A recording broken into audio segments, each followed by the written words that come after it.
سچا امانت دار تاجر مجھ کو تو یا رب بنا، سچا امانت دار تاجر مجھ کو تو یا رب بنا، تیری پسند کی ہو تجارت غفلتوں سے تو بچا۔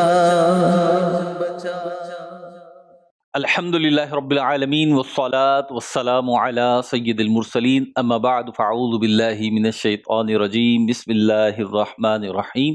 الصلاة والسلام علیک یا رسول اللہ، الصلاة والسلام علیک یا حبیب اللہ، الصلاة والسلام علیک یا نبی اللہ وعلی آلک واصحابک یا نور اللہ۔ مدنی چینل کا ناظرین، پروگرام ہے احکام تجارت، اور پروگرام جس شخصیت کے ساتھ ہوتا ہے وہ حسب معمول ہمارے ساتھ ہیں مفتی علی اصغر عطاری مدنی متنزل علی تشریف فرمائیں۔ اس پروگرام کا فارمیٹ یہ ہے کہ ہم تجارت، مالی لین دین، فائنانس وغیرہ کے حوالے سے گفتگو کرتے ہیں۔ آپ کا کوئی بھی اس حوالے سے مسئلہ ہوتا ہے ہم ڈسکس کرتے ہیں، اور ایک خاصیت یہ بھی ہے کہ ہم وقتاً فوقتاً کچھ تاجروں کے ساتھ، کچھ ایکسپرٹس کے ساتھ، کچھ فائنانس اور ایڈمنسٹریشن ڈپارٹمنٹ کے لوگوں کے ساتھ، کچھ بزنس مین افراد کے ساتھ جو ہے ان کو ہم اپنے اسٹوڈیو میں بلاتے ہیں، ان کے سوالات ہوتے ہیں اور مفتی صاحب جواب دیتے ہیں۔ اس میں مکالمہ بھی ہوتا ہے، بعضوں کا سوال در سوال ہوتا ہے اور جواب در جواب ہوتا ہے۔ آج بھی کچھ اسی قسم کا سلسلہ ہے، میں موجود ہوں، مفتی صاحب موجود ہیں،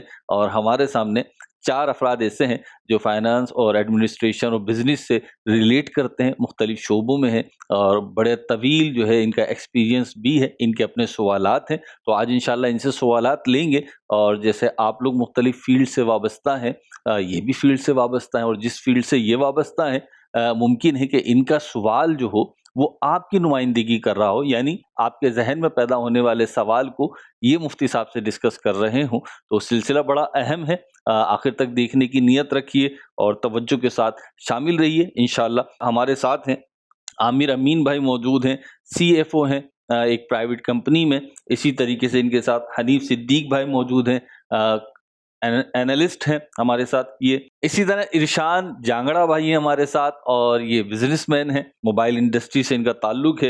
اور جاوید میمن بھائی ہیں ہمارے ساتھ، اور حضرت جو ہے ایک بزنس رن کرتے ہیں، نیوز پیپر سے ریلیٹ کرتے ہیں۔ انشاءاللہ ان کے بھی سوالات ہوں گے اور مفتی صاحب کے جوابات ہوں گے۔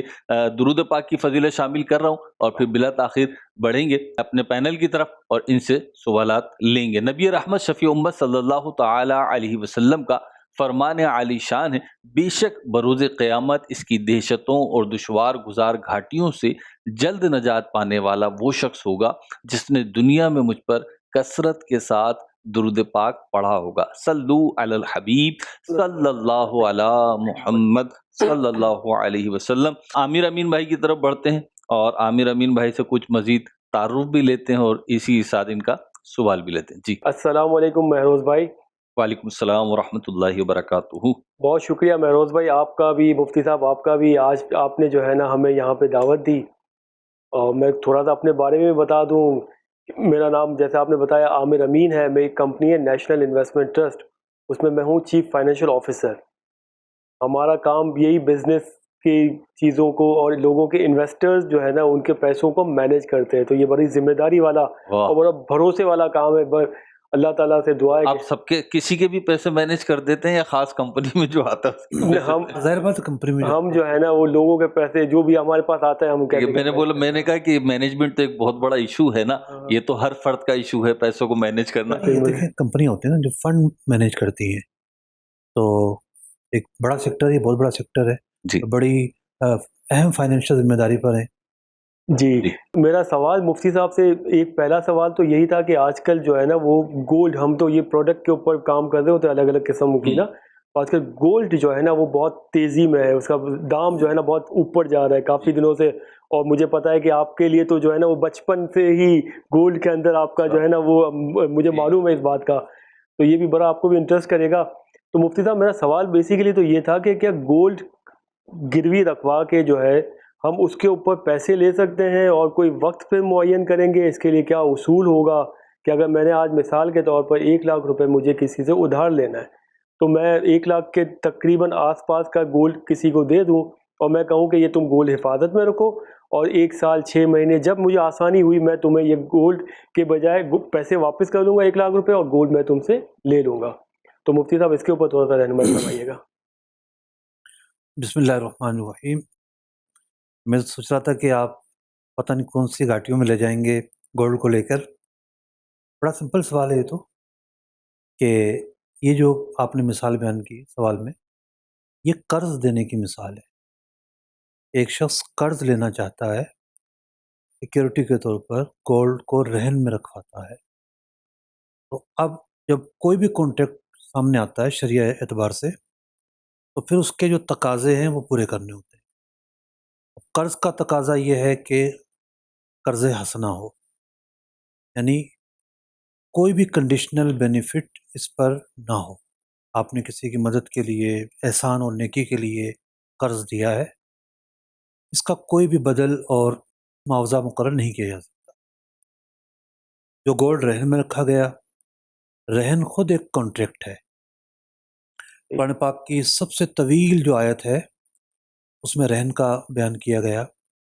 تو رہن کا حکم یہ ہے کہ اس کو استعمال نہیں کیا جا سکتا، امانت کے طور پر رکھنا ہے، ایز اے سیکورٹی اس کو اپنے پاس رکھا جائے گا، استعمال نہیں کیا جائے گا. یہ تو تھے 2 بنیادی احکام کہ جائز ہے قرض کا لین دین ان اصولوں کے تحت ہو، رہن کے تعلق سے جو رہن کے متعلقہ مسائل ہیں ان کو فالو کیا جائے.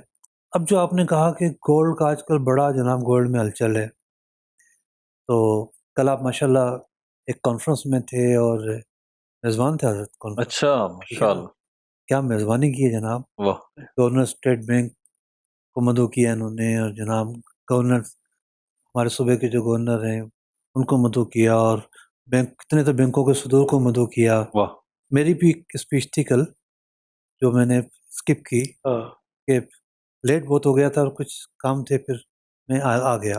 میں نے اپنی اسپیچ میں گولڈ پر بھی بات کرنی تھی. اچھا. گولڈ پر یہ بات کرنی تھی کہ دیکھیں گولڈ جو ہے وہ، میں نے ایک عالمی جو ویب سائٹ ہے اس پر ایک سٹوری پڑھی کہ ایک ملک جو ہے بہت زیادہ گولڈ کی خریداری کر رہا ہے. اس کی وجہ سے مارکیٹ میں تیزی آ رہی ہے. ہو سکتا ہے اور ممالک بھی کر رہے ہوں، لیکن بطور خاص ایک ملک کا اس میں ذکر کیا ہوا تھا. اس وقت جو ہمیں اجتماعی طور پر جن چیلنجز کا سامنا ہے، ان میں سے ایک یہ ہے کہ ہمارے جو نیشنل فنڈز ہیں وہ کم ہیں. تو ہمیں IMF کی طرف جانا پڑتا ہے. گولڈ کس گھر میں نہیں ہے؟ تو جو لوگوں نے گھروں میں چیزیں رکھی ہوئی ہیں، مجھے یاد پڑتا ہے ترکی میں بھی جب کرنسی ڈی ویلیو ہونے لگی ہے تو وہاں بھی لوگوں کو آفر کی گئی کہ آپ گولڈ جمع کرائیں. تو جو لوگوں نے گھروں میں رکھا ہوا ہے گولڈ، یہ لوگوں کی ملکیت میں رہے، شرعی طریقہ کار کے مطابق، شریعہ پروڈکٹ کے مطابق یہ گولڈ جو ہے سسٹم میں آئے، اور اس پہ مثال کے طور پر ایز اے کیپٹل کے اس کو ہم دیتے ہیں. لوگ جو ہے نا ایز اے کیپٹل کے گولڈ دیتے ہیں. یہ اب تو کرنسی میں تجارت ہوتی ہے نا، آپ نے اسٹاک میں مال خریدنا ہے جناب تو آپ نے کرنسی میں ادائیگی کرنی ہے. آپ نے جو ہے وہ آپ ایسٹ مینیج کرتے ہیں تو وہاں آپ کے پاس کرنسی آتی ہے، آپ کے پاس گولڈ لیا ہے، اس گولڈ کے لے کے تجارت ہو، اور اس گولڈ سے ہی نفع تقسیم ہو، یعنی کہ آپ کو اتنے رتی کا جو نا نفع ہوا ہے. اب کیا ہوگا کہ کرنسی کے ساتھ ساتھ جب گولڈ سامنے آئے گا، ایک تو لوگ اعتماد میں رہیں گے کہ بھئی ہمارا جو سرمایہ ہے وہ محفوظ ہے، ایسا نہیں ہے کہ کسی نے ضبط کر لیا ہے، انویسٹمنٹ کے لیے گیا ہوا ہے. اب آپ بہتر جانتے ہیں کہ جب GDP نکالی جاتی ہے تو بینکوں کے پاس جو بھی کیپٹل ہوتا ہے وہ بھی اس میں شمار کیا جاتا ہے کہ جتنے ارب ڈالر کے ذخائر موجود ہیں. تو لا محالہ جب گولڈ سسٹم میں آ جائے گا، اس کے آنے کی وجہ سے جو ہمارے نیشنل ذخائر ہیں وہ بڑھ سکتے ہیں. اس پر بہت سارے اسکیمیں دی جا سکتی ہیں. جیسے پاکستان میں بہت بڑا پلیٹ فارم ہے، وہ واحد پلیٹ فارم ہے جو گولڈ کے حوالے سے کام کرتا ہے، اس کی فیوچر ٹریڈنگ کرتا ہے. فیوچر ٹریڈنگ تو جائز نہیں ہے، اب وہاں اسپوٹ ٹریڈنگ کی جب بات کی جاتی ہے تو وہ کہتے ہیں دیکھیں ہمارے پاس مارکیٹ میکر ہے، تو مارکیٹ میکر کے پاس تو وائٹ گولڈ ہی نہیں اتنا ہے، وائٹ گولڈ لیکن اتنا زیادہ نہیں ہے کہ جناب لاکھوں لوگ اس کو خرید کے شامل ہو جائیں۔ تو اب اس میں کچھ ایسے اقدامات اٹھائے جا سکتے ہیں، مثال کے طور پر ایئرپورٹ پر کاؤنٹر ہو اور کہہ دیا جیسے اسکیم ہے نا کہ بھائی موبائل آپ 2 لا سکتے ہیں، اس پہ ڈیوٹی نہیں ہے، 1 لا سکتے ہیں ڈیوٹی نہیں ہے، ہاں بھی آپ اتنا سونا لا سکتے ہیں ڈیوٹی نہیں ہے، لیکن آپ یہ سونا لا کے یہاں بیچیں گے، یا یہاں یہ اسلامی بینک بیٹھے ہوئے ہیں، ان کے ساتھ آپ بطور انویسٹمنٹ کے ان کو دے دیں گے، وہ آپ کی ملکیت ہوگا۔ بہت سارے آئیڈیاز ہیں اس پہ کام ہو سکتا ہے، کام ہوتا ہے۔ اور یوں جو ہے نا وہ ایک قانونی طریقے سے ہمارے ذخائر بڑھنا شروع ہو جائیں گے، اور قومی دھارے کے اندر گولڈ جب شامل ہوگا تو گھر میں رکھنے والے کی کو فائدہ ہو رہا ہے، نو ڈاؤٹ کہ وہ ڈی ویلیو سے بچ رہا ہے، سونے کی شیپ میں موجود ہے، لیکن نیشنل لیول پہ بھی فائدہ ہوگا، اور جو سٹے بازی ہوتی ہے اس کے بجائے شریعہ پروڈکٹ سامنے آئیں گی اور شریعہ پروڈکٹس پر کام ہوگا۔ اب تو بلین میں دیکھ لیں آپ، اور جگہ دیکھ لیں جہاں بھی تھوڑی تیزی آتی ہے ہر بندہ کود پڑتا ہے، اور وہ جو ساری صورتیں ہوتی ہیں وہ غیر شرعی صورتیں ہوتی ہیں، سٹے بازی کی صورتیں ہوتی ہیں۔ تو یوں گولڈ کو لے کے تو بہت بڑا انقلاب برپا کیا جا سکتا ہے۔ تو یہ وہ میری تقریر کا کچھ حصہ تھا جو کل ہونی تھی، نہ ہو سکی، اور آج حنیف صدیق بھائی کی طرف بڑھتے ہیں۔ پہلا سوال تو ہو گیا، اس پر مفتی صاحب کا اچھا خاصا بریف جواب بھی ہو گیا، اور جو ذیلی باتیں تھیں وہ بھی آ گئی ہیں۔ حنیف بھائی آپ کیا سوال کریں گے، اور کچھ اپنے بارے میں بھی؟ السلام علیکم ورحمۃ اللہ وبرکاتہ۔ وعلیکم السلام ورحمۃ اللہ وبرکاتہ۔ پہلے تو آپ کا شکریہ، مفتی صاحب کا شکریہ کہ فقیر کو چانس دیا کہ کچھ اپنے الفاظ بیان کر سکے، کچھ دین کے اوپر کچھ۔ مدنی چینل ہم کہتے ہیں سب کا ہے، آپ کا بھی ہے، ہمارا بھی، ہمارے ویورز کا بھی ہے۔ آپ کی تشریف آوری کا بھی شکریہ۔ شکریہ بھائی۔ پروفیشنل میں چارٹرڈ مینجمنٹ اکاؤنٹنٹ ہوں، اور آئی ایم ٹی اور آئی ایم ٹی میں ایڈوائزری بورڈ پہ ہوں۔ ماشاء اللہ۔ میرا سوال یہ ہے کہ اسلامی بینکنگ میں ماشاءاللہ آپ نے بہت کافی کام کیا ہے، اسلامی بینکنگ کے بارے میں کچھ بریفنگ کریں کہ کیا ہم بزنس مین اسلامی بینکنگ سے لون لے سکتے ہیں، لون لے کے کاروبار کر سکتے ہیں، اور کس طرح کر سکتے ہیں جو شریعہ اصولوں کے مطابق ہو۔ امین بھائی موجود تھے کل، بلکہ یہ تو روح روان تھے اس کانفرنس کے۔ ایڈمرل صاحب آئے ہوئے تھے، یعنی ایکس نیول چیف، ٹھیک ہے۔ انہوں نے بڑی محفل میں اور کانفرنس میں بات بیان کی کہ کسی اسلامی بینک کے سی او سے انہوں نے بات کی، انہوں نے کہا میں نام نہیں بتاؤں گا۔ سی او صاحب کہتے ہیں کہ جی دیکھیں اس کان پکڑ لیں، اس کان پکڑ لیں، بات تو ایک ہے۔ انہوں نے کلاس لی کل، اتنی بڑی سیٹ پر بیٹھا ہوا یہ بات کرے گا تو ہم سود کا خاتمہ کیسے ہوگا؟ زبردست، ٹھیک ہے، ہمیں تو سود کے خلاف، سود کو ختم کر کے آگے بڑھنا ہے۔ تو حنیف بھائی بات یہ ہے، اور ہمارے ناظرین سے بھی میں عرض کروں گا کہ اسلامی بینکنگ کوئی نئی چیز نہیں ہے۔ اسلامک موڈ آف ٹریڈنگ روز اول سے موجود ہے۔ نبی مکرم صلی اللہ تعالیٰ علیہ وسلم جب آپ ملک شام تشریف لے گئے تو آپ تجارت کے لیے تشریف لے گئے تھے، اور حضرت خدیجہ الکبریٰ رضی اللہ تعالیٰ عنہ کا کیپٹل تھا، اور حضور اکرم علیہ السلام اس سے تجارت فرما رہے تھے۔ علماء نے لکھا کہ وہ مداربت کی صورت تھی، تو ہمارے پیارے آقا علیہ السلام نے بھی مداربت کی ہے۔ بعض علماء نے لکھا کہ یہ شرکت کی صورت تھی کہ دونوں طرف سے کیپٹل تھا۔ یہ جو تجارت کے بنیادی خد و خال ہیں اور جتنی بھی بنیادی اکائیاں ہیں، یہ ساری کی ساری قرآن و حدیث سے ماخوذ ہیں۔ حدیث میں بڑی تشریح کے ساتھ چیزوں کو بیان کیا گیا۔ عہد صحابہ سے ہی تجارت ہو رہی ہے، تجارت کب نہیں ہوئی؟ ہمیشہ ہوتی رہی ہے، نہیں، ہر نبی کے دور میں تجارت ہوئی ہے۔ اللہ تعالیٰ نے انسان کو محتاج کیا ہے کہ وہ اپنی ضروریات کے لیے دوسروں کی طرف رجوع کرتا ہے۔ کسان کے پاس گندم ہے، کسان لوہار نہیں ہے، تو کسان لوہار کے پاس جاتا ہے، حل بنواتا ہے، ٹھیک ہے۔ جب وہ لوہار کے پاس جائے گا تو کیا ہوگا؟ عقد استثناء کرے گا کہ بھئی مجھے میکنگ پہ آرڈر پہ یہ چیز بنا کر دو۔ اچھا، کسان خود اپنا مال جب لے کر آئے گا، بیچے گا، تو یہ بے ہے۔ اگر وہ پہلے سے بیچ دیتا ہے، مال ابھی آیا نہیں، تو سلم ہے۔ تو یہ جو بنیادی چیزیں ہیں ہمارے روزمرہ کی ضروریات کی، یہ شروع دن سے موجود ہیں۔ اب جو چیلنج سامنے آیا 19ویں صدی کے بعد، چیلنج یہ سامنے آیا کہ جو کارپوریٹ لیول ہے اس پر کام بڑھ گیا، بڑی بڑی کمپنیاں سامنے آ گئیں، اور ان کمپنیوں نے کام شروع کیا، تو انہوں نے شروع سے ہی اپنا ماڈل جو ہے وہ سود پر رکھا، اور پھر 1980 سے آغاز ہوتا ہے رابطہ عالم اسلامی، ایک بڑا پلیٹ فارم ہے، OIC کا ذیلی ادارہ ہے۔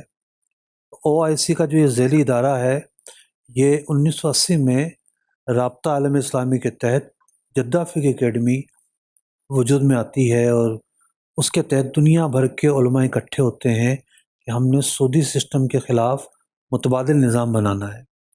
دنیا بھر کے علماء تھے، اس میں مصر کے علماء تھے، شام کے علماء تھے، الجزائر کے، تیونس کے، اس میں جناب جو سید کے عرب کے علماء تھے، جتنے بھی اسلامی ممالک ہیں سب کی نمائندگی موجود تھی وہاں پہ، اور حکومتی لیول پر نمائندگی موجود تھی۔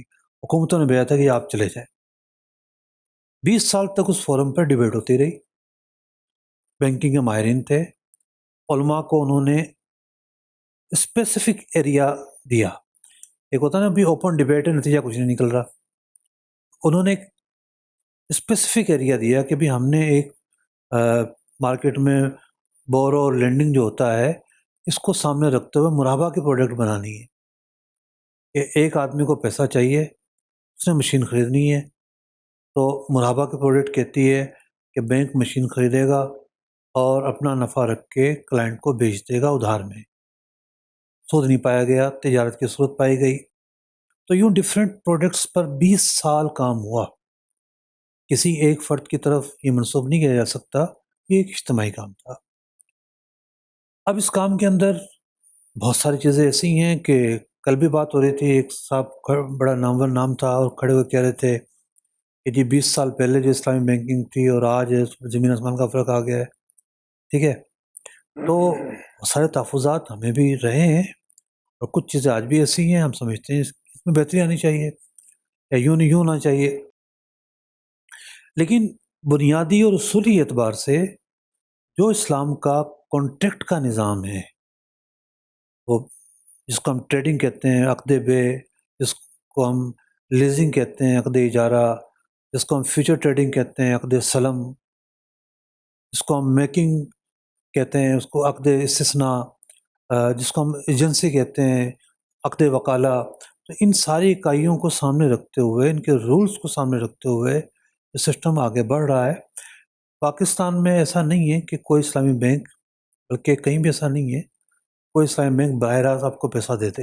آپ کا سوال پیسہ لینے کے متعلق تھا نا، آپ کو پیسہ دے دے کہ بھئی آپ لو پیسے مجھے نفع دے دو، تو یہ جو پیسہ دینا یہ قرض دینا ہوگا، قرض پر نفع نہیں لیا جا سکتا۔ اللہ تعالیٰ نے واضح لکیر کھینچ دی ہے، وَأَحَلَّ اللَّهُ الْبَيْعَ وَحَرَّمَ الرِّبَا، اللہ نے تجارت کو حلال قرار دیا ہے اور سود کو حرام قرار دیا ہے۔ قرض دے کر نفع لینا سود ہے، لیکن موڈ آف ٹریڈنگ کو اپنانا یہ تجارت ہے۔ تو as per need different 20-25 products ہیں، آپ کس ایریا میں لینا چاہتے ہیں، کب لینا چاہتے ہیں، ادائیگی کو سامنے رکھتے ہوئے پروڈکٹ ہے اس کا آپ انتخاب کریں گے، اس کو فالو کریں گے، اس کے تقاضے پورے کریں گے۔ اٹ از دا اسلامی بینکنگ۔ چلیں جی، حنیف بھائی کا سوال ہوا، ارشان بھائی کی طرف بڑھتے ہیں۔ ارشان بھائی کافی دیر سے خاموشی سے سن رہے ہیں، سوال بھی جواب بھی، کچھ اپنا تعارف بھی کرائیں اور پھر سوال بھی۔ السلام علیکم ورحمۃ اللہ وبرکاتہ۔ وعلیکم السلام ورحمۃ اللہ سب وبرکاتہ۔ سے پہلے تو شکریہ، آپ نے یہاں مہمان کی طور پر بلایا، اور خاموش اس لیے ہوں کہ جو ہے نا کچھ سیکھنے کو مل رہا ہے، واہ، سیکھنے کے لیے جو ہے نا خاموشی توجہ ضروری ہوتی ہے۔ چلیں جی، پہلی بات تو آپ سے سیکھ لی ہم نے۔ دوسرا یہ کہ میرا موبائل انڈسٹری سے تعلق ہے، موبائل کا میں ہول سیل کا کام کرتا ہوں، اور میرا جو سوال ہے وہ یہ ہے کہ ہمارے پاکستان میں جو ہے موبائل کے ڈسٹریبیوٹرز ہوتے ہیں، چائنیز کمپنی پرنسپل ہوتی ہے اور ڈسٹریبیوٹر پاکستانی ہوتے ہیں۔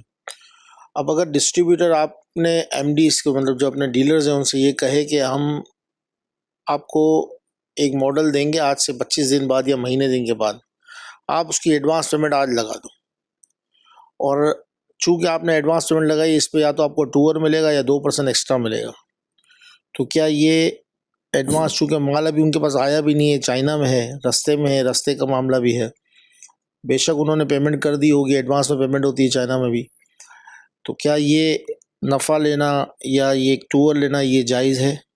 میں 2-3 سوالات آپ کے سوال پر پہلے کرنا چاہوں گا کہ ایک تو ڈیلرشپ وہ ہوتی ہے نا کہ جو صرف ایجنسی والی ڈیلرشپ ہوتی ہے، بس وہ کمیشن لے گا اور یہاں کا مال وہاں آگے بڑھا دے گا، یہ ایسا ہے یا وہ ڈیلر خود مال خرید رہا ہے؟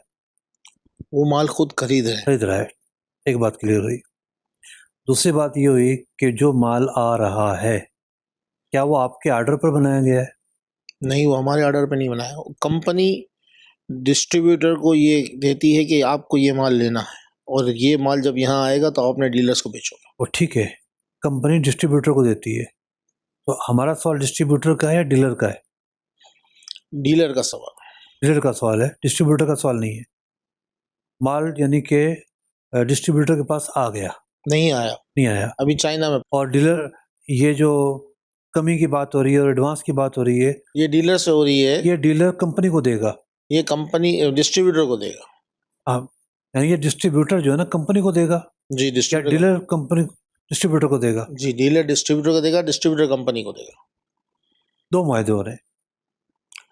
دوسرے معاہدے سے ڈیلر کا کوئی تعلق نہیں ہے۔ میں اگر عرض کروں، جیسے میرے سامنے آپ سمجھ لیں کہ کمپنی نہیں ہے، میرے سامنے ڈسٹریبیوٹر ہے، ڈسٹریبیوٹر کہتا ہے کہ یہ مال میرا آئے گا آج سے 25 دن بعد یا 30 دن بعد، میں آپ کو یہ مال دوں گا، لیکن اس کی پیمنٹ آپ مجھے آج ایڈوانس دو گے، تو اس ایڈوانس کے اگینسٹ میں آپ کو 2% ایکسٹرا دوں گا، یا پھر آپ کو کوئی ٹور دوں گا امریکہ کا یا یورپ کا۔ اچھا، اب ایک اور سوال کرتا ہوں، وہ جو ایڈوانس ہوتا ہے وہ سارا یکمشت دیا جاتا ہے؟ یہ یکمشت دیا جاتا ہے، یکمشت دیا جاتا ہے۔ اور اگر اس میں خدا نخواستہ مال کا دام بڑھ گیا تو وہ بھی لاک نہیں ہوتا، لاک نہیں ہوتا۔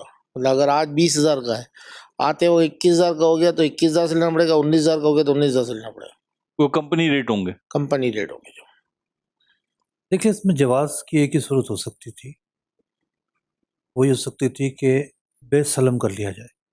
بے سلم یہ ہوتا ہے کہ 1 مہینہ یا اس سے زیادہ کے جو ادھار ہے اس پر مال خریدا جائے، یہ پیسے آج دے دیے، مال آنا ہے 1 مہینے بعد، یہ کہلاتی ہے فیوچر ٹریڈنگ۔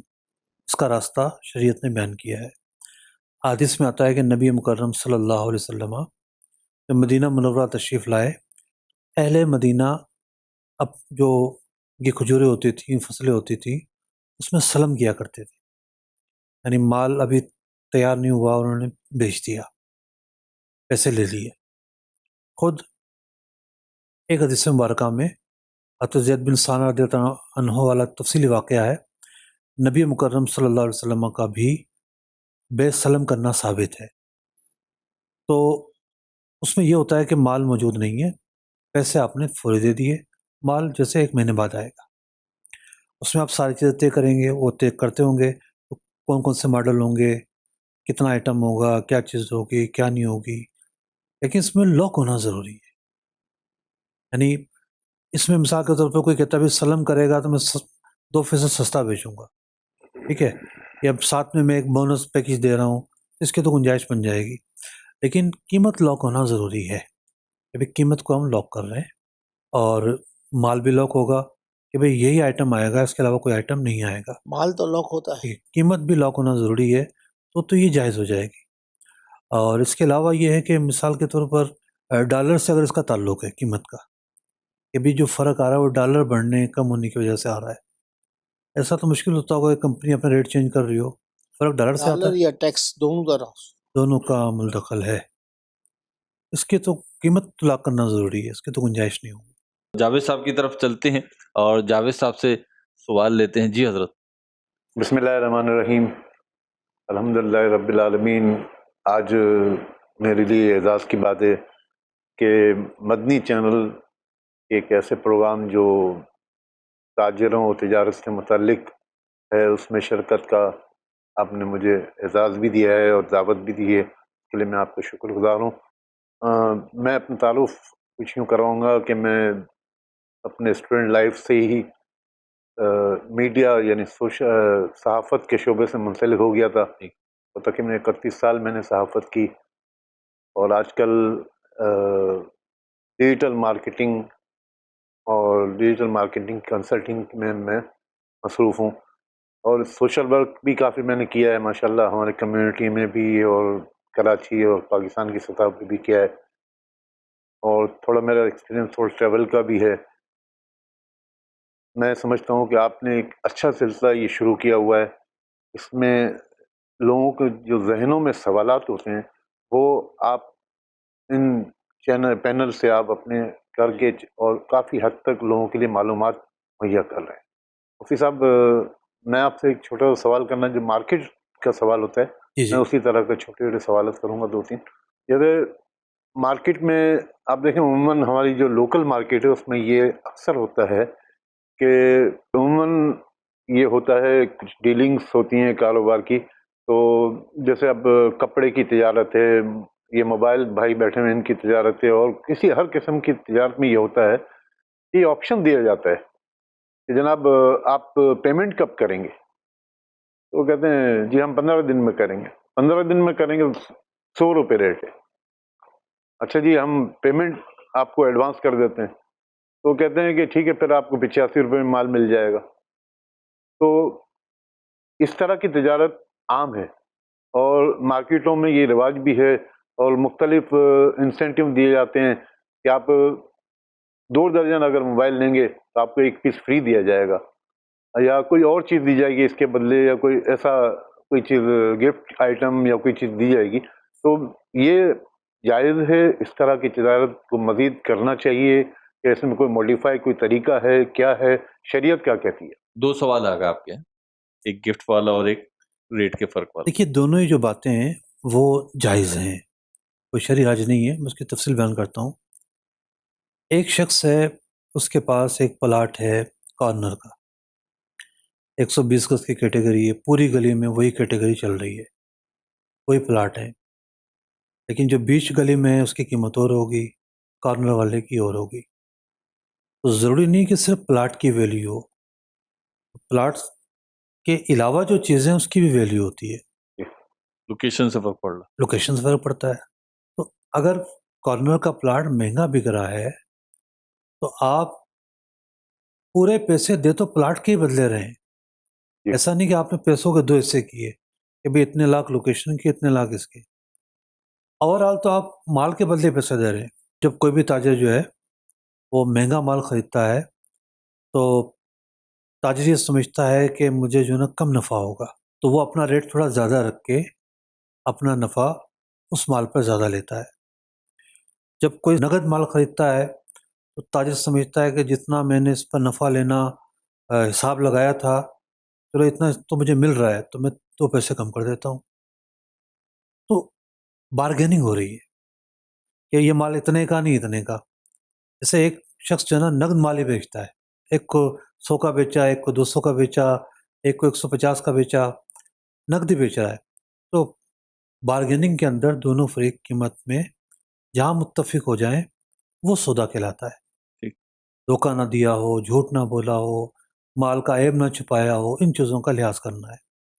تو یوں مارکیٹ کے اندر سستے کا ریٹ الگ لگانا، مہنگے کا الگ لگانا، اس میں شریعت بار سے قباحت نہیں ہے۔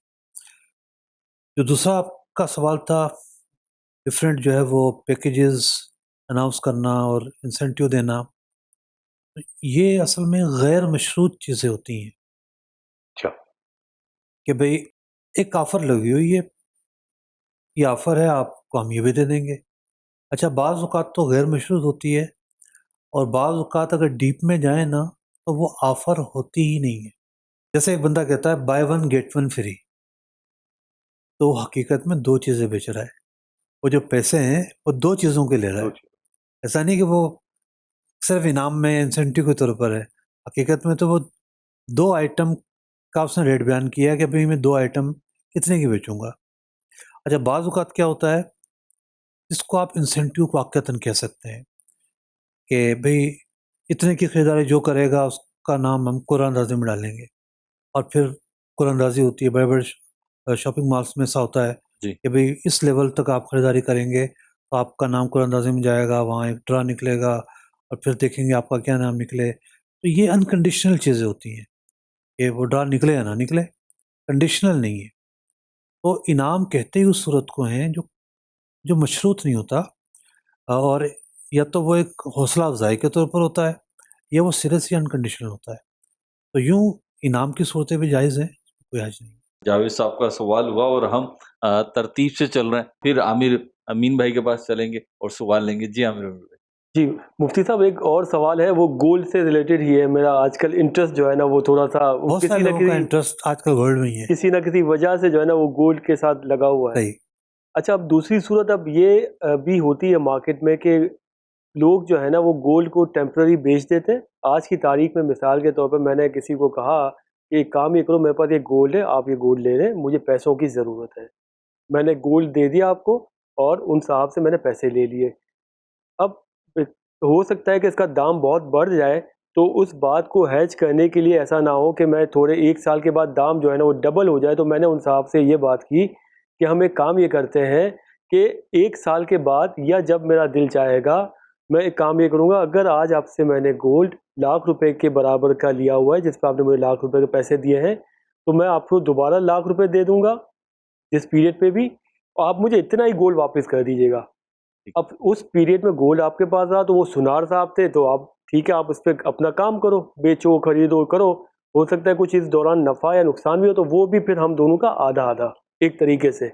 اس طرح کا اگر کوئی طریقے سے یا طے ہے؟ اس طرح نہیں، طے یہی ہے کہ یہ پوری ٹرانزیکشن یہ طے اسی طرح ہے کہ شروع میں بھی پیسے بھی مل گئے، گولڈ سنار کے پاس چلا گیا، اس نے سنار نے لیا، خریدا، بیچا، سب چیزیں ہوئی، اور جب وقت آیا میں گیا اور میں نے کہا میرا گولڈ مجھے واپس کرے.